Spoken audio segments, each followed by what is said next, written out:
Hello, everyone, and welcome to the Ignorant Intellectual on Media. You don't see my face right now because I'm going to show you something. All right.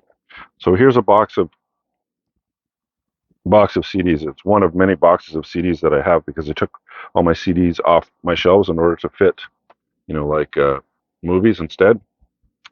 So I've been going through them systematically, maybe 20 at a time, in earlier videos, but those videos don't seem to be very popular. So I thought maybe I'd change it up and just go through the boxes of CDs that I have, and maybe I'll speak about the ones that I like and ones that I know about or whatever. And it should be a little bit less structured, a little bit more fun, and a little bit more, uh, well, I don't want to use the word haphazard, but it's kind of like that way, like winging it kind of thing. So I thought maybe we'd do that instead and see what we find when we go through stuff. All right. So what I'll do is I'll switch the camera around so that you can see my face, and we'll start going through um, CDs. Or maybe we'll just do it this way. How about we do it this way, and we'll just concentrate on the CDs themselves rather than me. All right. Okay.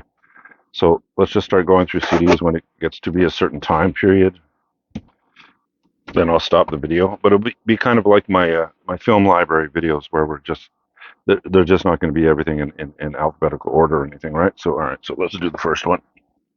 All right, so this is Bob Dylan's No Direction Home, the soundtrack. It's like a bootleg series, if I remember correctly, right? I haven't listened to this CD, but Bob Dylan, his best stuff is the 60s and early 70s stuff like Highway 61 Revisited, Blonde on Blonde, that kind of thing. Those are the best ones by him. I found this CD actually recently. Um, when I collect CDs, I don't. If you were to collect every CD that Elvis Presley, or every LP that Elvis Presley, or the more precisely, the music companies put out of Elvis Presley, you'd be buying his music over and over and over and over and over again, right? It's just different packaging, right? So when I come across an actual um, like regular output of an artist like Elvis, I will pick it up, right? Like an album of his, not like a compilation, not like a reimagining or whatever, or whatever, a singles collection or whatever. No, like an actual album that he put out when he was alive and he was putting out albums, right? Here's one right here, and it's called Loving You, right? And so it's on in CD form. So Mean Woman Blues, Teddy Bear, Loving You, got a lot of living to do. But basically, about 95% of all Elvis Presley output, or anything that has Elvis Presley on it, is not worth buying. Basically, you want to get the actual albums that he put out when he was, touring, when he was doing his thing, right? So this is one of them. So I came across this and went, cool, I'll pick it up. All right, so that's "Loving You" by Elvis Presley. Here's Coleman Hawkins, Hawkeyes. All right, I haven't listened. I just got this one recently as well. So this is basically a blues album. I haven't listened to it, so there we go. Daddy's doing a video. Say hi to everyone. We have to use your voice because they can't see you. Hello. Hello. All right. I'll be up in a few minutes. All right. So this is John Coltrane in Crescent. John Coltrane Quartet featuring McCoy Tyner, Jimmy Garrison, and Elvin Jones. Now, if you watch any of my videos, you know that my favorite type of jazz music is sax, and John Coltrane is probably my favorite. So I found that. I got Rob Zombie's Educated Horses. All right. Heavy metal, hard rock, whatever you want to call it. Good stuff. All right. Young Young Marble Giants, Colossal Youth. All right.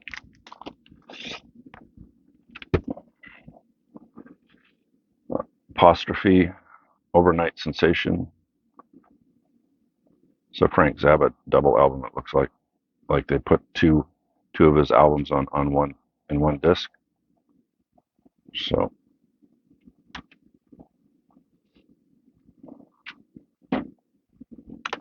with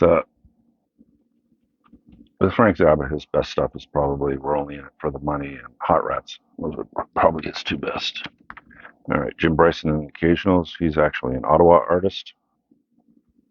Probably Ottawa's best singer-songwriter. in that occasion, that style.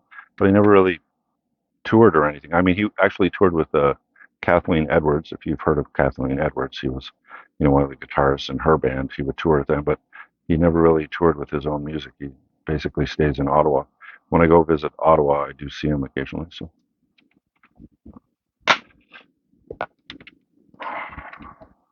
then Pink Floyd, A Saucer Full of Secrets. This is my all-time favorite band. The Wall is my all-time favorite album. Dark Side of the Moon's great, but most of their output is really good, right? So, and Prodigy, Music for a Jilted Generation. Didn't he also do The Fat of the Land? Those two albums are big in the the electronic dance. You want to listen to this guy if you like electronic dance, that really fast type of music. All right, what do we have here? Chris Ray, Tennis. I like Chris Ray, but the only album that I really got into with his was Road to Hell, I think it was called, if I remember correctly. But I like his voice. It's out of the ordinary. It's not like your atypical voice. So, all right. After that, we got Blur, Parklife. So their self-titled album and this album are probably their two best albums up there. So they're one of the main bands of '90s, pop from what do you call it, Britpop. All right. So yeah, Britpop make it big, and the '60s with the Beatles and other bands like that. And then it kind of went away, and there was no really great, pop rock type of bands since until the '90s hit, and then you had like an explosion of it. A really good. Blur was one of the bands. Oasis was another, but probably the best in that genre was probably the Stone Roses self-titled album. If you want to pick up a '90s Britpop album that stands above all of them, well, this is probably their best. This one, and then Oasis. What's the story? Morning Glory. Then you have like Pulp with Different Class, probably is another one that you would want to pick up. And you really, really, really want to pick up the Stone Roses self-titled album. That one is the best out of all of them, right? So this is Blur, Parklife. All right. What do we have next here? We have Green Day, Bullet in a Bible. Now, Dookie is probably their best, all right? That's the one that I listened to the most, and I didn't really explore much after that. I listened to American Idiot for a bit, but it didn't have the attraction like Dookie did, so. All right, what do we have after that? We have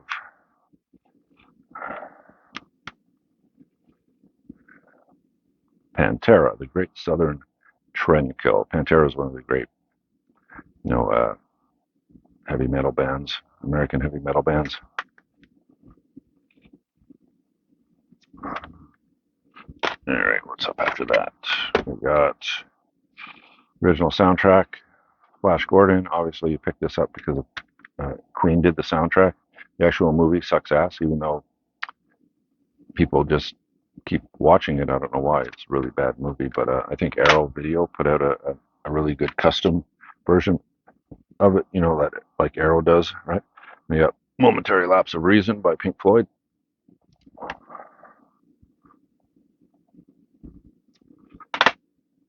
What else do we have? We have the Chemical Brothers. Which one is this one? Electro-Funk? It's hard to read. It's Electro-Bank. Right, so the Chemical Brothers were big in the in the early 2000s, late 90s. You had that explosion of electronic music that was associated with the drug ecstasy. You had that trip hop type of stuff. This is one of the big bands in that genre of music. They're extremely good if you haven't listened to any of them. All right. And after that, we have Blur again, The Great Escape.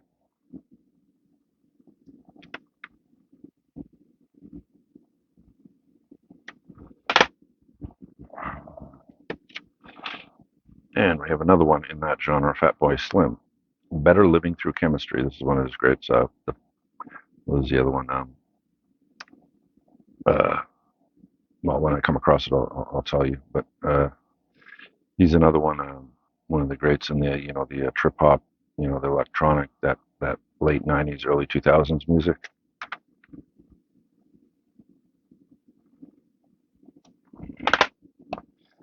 After that is the Fat Boy Slim Norman Cook collection.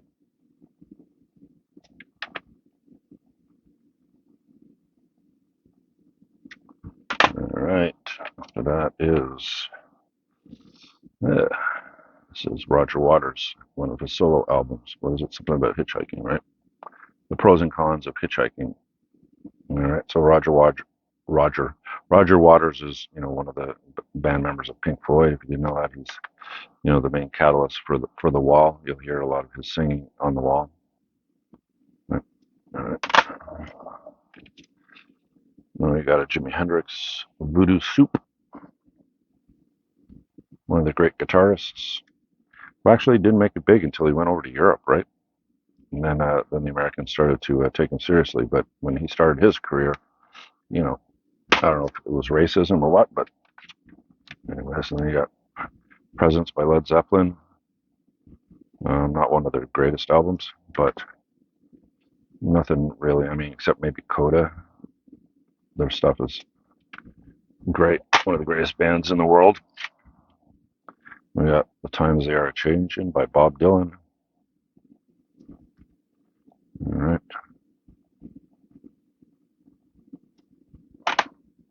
What do we have next? We have Jimi Hendrix at Woodstock.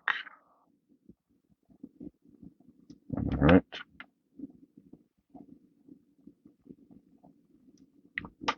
After that, we have Steve Grappelli. So this Jazz Masters number 11. So if you want to collect a series of CDs and you don't really want to collect the albums of different, you want to like get an overview of jazz, and then and then delve into listen to a bunch of different jazz artists, and then you'll hear some music that you like, and maybe you'll pursue that artist and go into their albums. Well, this Jazz Masters series of CDs is perfect for that, right? So I probably have about 40 or 50 of them. Right, this is number 11. All right.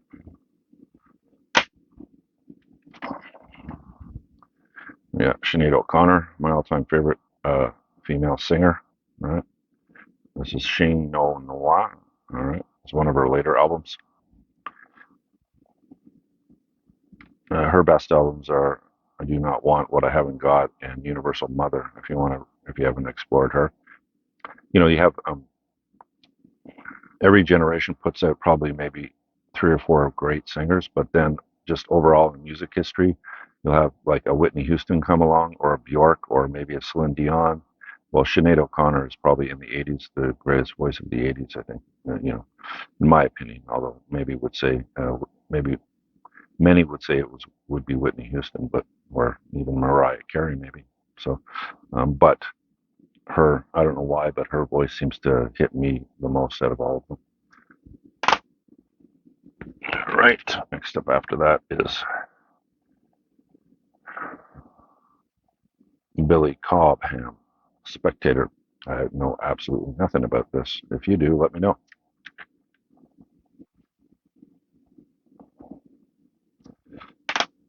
All right. Next up after that is Rod Stewart, A Night on the Town. All right. So Rod Stewart, like with Sting, with Sting and some others, right? Like Sting, was in a really great rock band called The Police back in the late '70s, and up through the '80s, right? And then as he got older, the band split up, and then he started, doing solo stuff, and he kind of moved into that adult contemporary type of music. Well, that's what Rod Stewart did big time in the '80s. But his '60s and '70s work, back when he was relevant, let's put it that way, he wasn't singing to the girls went crazy over him when he was young, right? When he was with what was it? He was doing his solo stuff, and he was like part of crap. What was the name of that? the Faces. Was it the Small Faces or the Faces? I can't remember. Anyways, he was part of that as well, and he was like a teen heartthrob kind of thing with the girls, and the girls just followed him no matter what he did, right? But that early stuff that Rod Stewart did, um, especially in the '60s and the '70s, this is from '76. Um, there's some really good stuff. Let's put it that way. But then in the '80s, he kind of went soft and started doing like adult contemporary, and all the girls that were in love with him when they were teenagers, they're all in their like 30s and 40s, and they just continue to follow him, right? So, all right, what's up next here? Billy Joel's greatest hits. Him and Elton John are probably the piano playing rock stars, right? This has 2 CDs. All right, all of his hits are there. Piano Man, The Entertainer. My probably favorite song by him is Pressure, and it's there. It's on Volume 2, Disc 2, right? So, um, anyway, so yeah, great artist. All right, what's this one? The Sheepdogs, Learn and Burn, one of the more recent CDs from a band from recently, right? So um, they got that really, I don't know, it's kind of like a throwback type of rock that is very attractive. Right? Then we got Ball Breaker by ACDC. A lot of people would consider this band the greatest Australian band, although they're all expats from Britain or whatever. But they made it big in Australia, right? So, but probably Nick Cave and the Bad Seeds are probably the best band and the best artist, Nick Cave, ever to come out of Australia. If you haven't listened to any of his stuff. All right, what's up next after that? ACDC Live.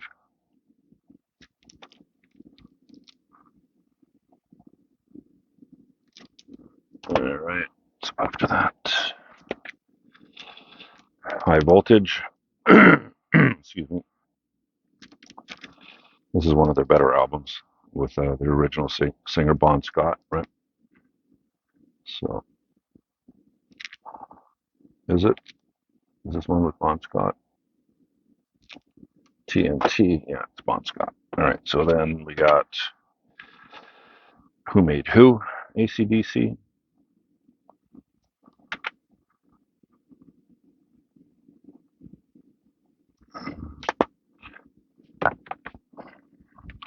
Their greatest album was probably Back in Black, if you want to listen to something that's really good. All right. What is this? What is this one? And you will know us by the Trail of Dead. It's kind of like it was like a early 2000s move to a kind of I don't know how you describe it. I'd have to uh, get the adjectives again, but it was a little bit different. Like you had the grunge of the '90s that kind of moved rock into like a more gritty kind of thing, and then there was like a movement away from that, and the bands that this is one of the bands that moved it, right? So um, they're very good if you haven't heard them. All right, what's this one? Blow Up Your Video, ACDC.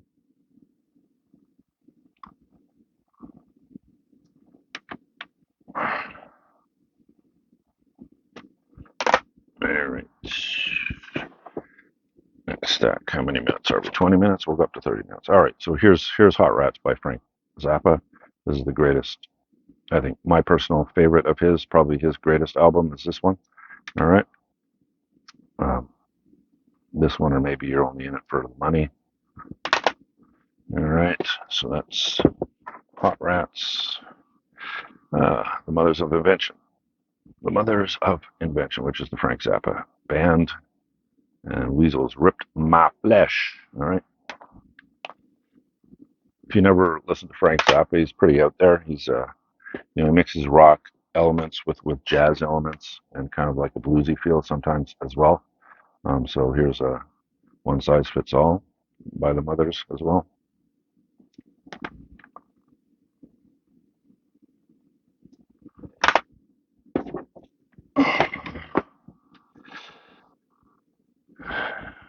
Neil Young and the Blue Notes. This note's for you. Canadian. Neil Young, although he spent most of his life in the United States once he started becoming popular. When he joined up with Crosby, Stills, Nash, and Young. Neil Young and Crazy Horse. Crazy Horse is another one of the bands he was with. Weld. All right.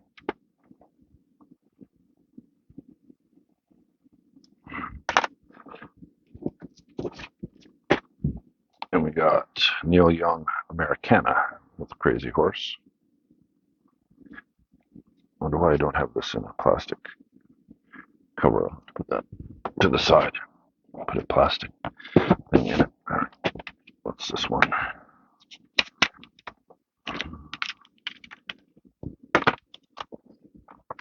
We got ZZ Top Greatest Hits.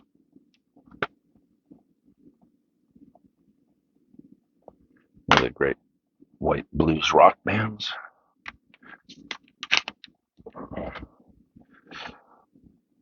ZZ Top's Antenna.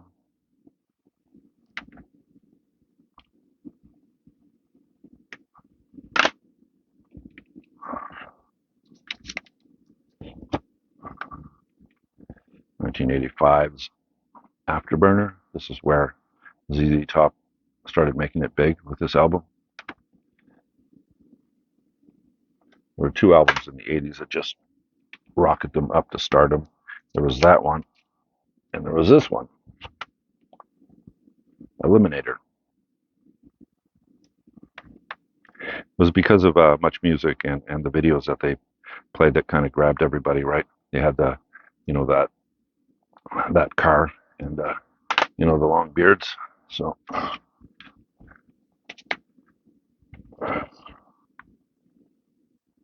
here's their sixth album, De Gulla. De Gulla? I don't know how to pronounce that. Ignorant intellectual. All right. What's up after that? We got another one. All right. This one is from 1973. This is one of their earlier ones. I think this is their third album. The third studio album. All right. Tres Hombres. All right.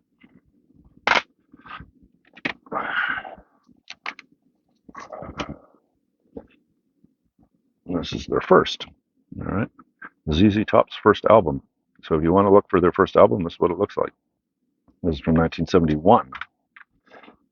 All right.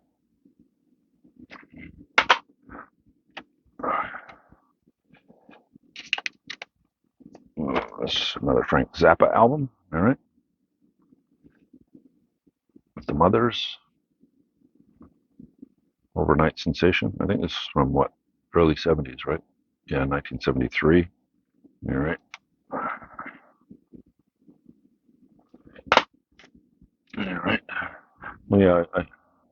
So far going through all the albums that I've gone through, I haven't mentioned which is, some of the greatest of all time albums or whatever. That Hot Rats album would be one of them that I would put in there, right? Strictly Commercial, Frank Zappa. This is like a compilation of all of his more popular music, right? All right. What's this one?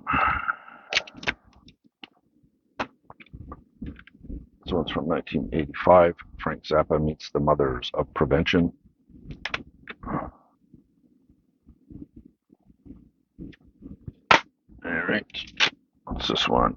All right. Here's the second album that I would put in the greatest albums of all time. We're only in it for the money. Frank Zappa. It looks like the Sergeant Pepper cover from the Beatles. Right.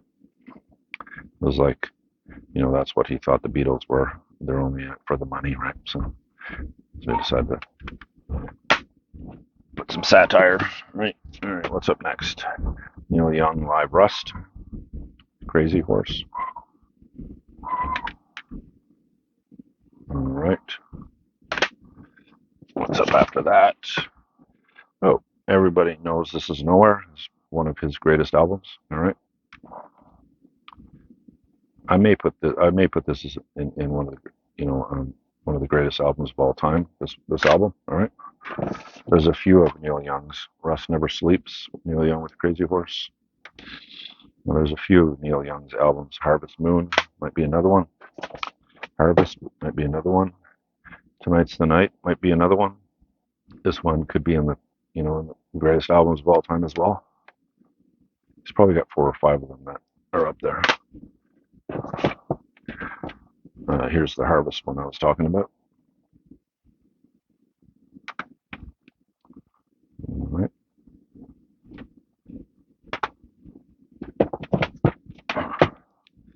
Which one is this one?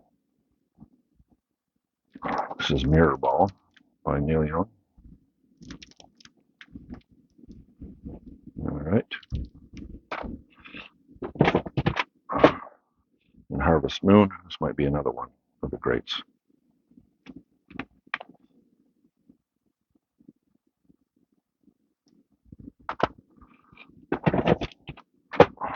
Then Yo Tango. All right. This was recommended to me by a friend. So, as with a lot of times when somebody recommends for you music, unless you're actually listening to it while they're recommending it, you kind of say, okay, then you go pick something up and then you forget to listen to it, right? So, we got Zuzu Fabulous Muscles. Not sure about this album. Don't know much about it. All right. Here's another one. Zuzu La Forêt.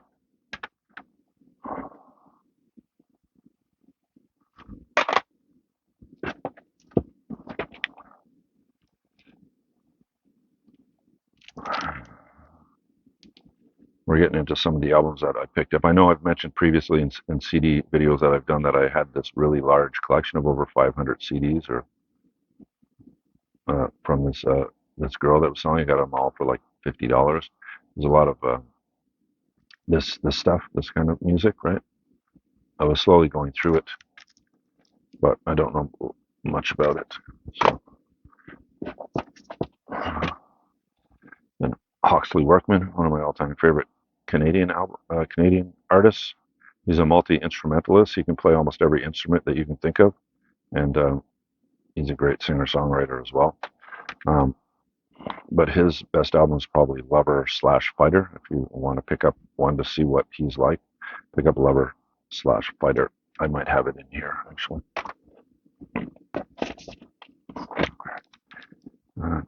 Fearful of the Starling. All right. Another Hawksley Workman album. And For Him and the Girls. All right.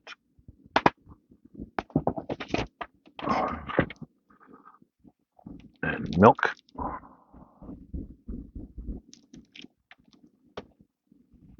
And we'll finish up with Hawksley Workman. Once I run out of Hawksley Workman, I'll stop this video and we'll do another one with Meat.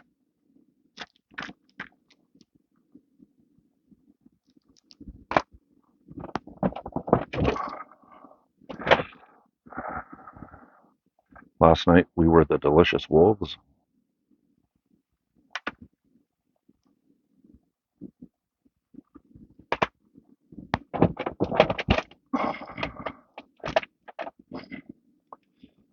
Okay, and that's the Hawksley Workman that are together there. All right, so we got a whole bunch more of this and probably another 5 or 6 boxes like this. So we'll slowly go through it.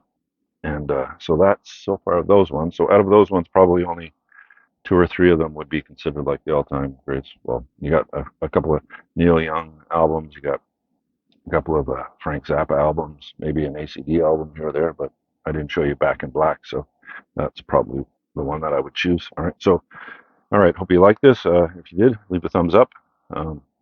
Think about joining my channel, and I would appreciate it if you do. But as I always say, no pressure. And I will talk to you in my next video, and you have a great day, and bye for now.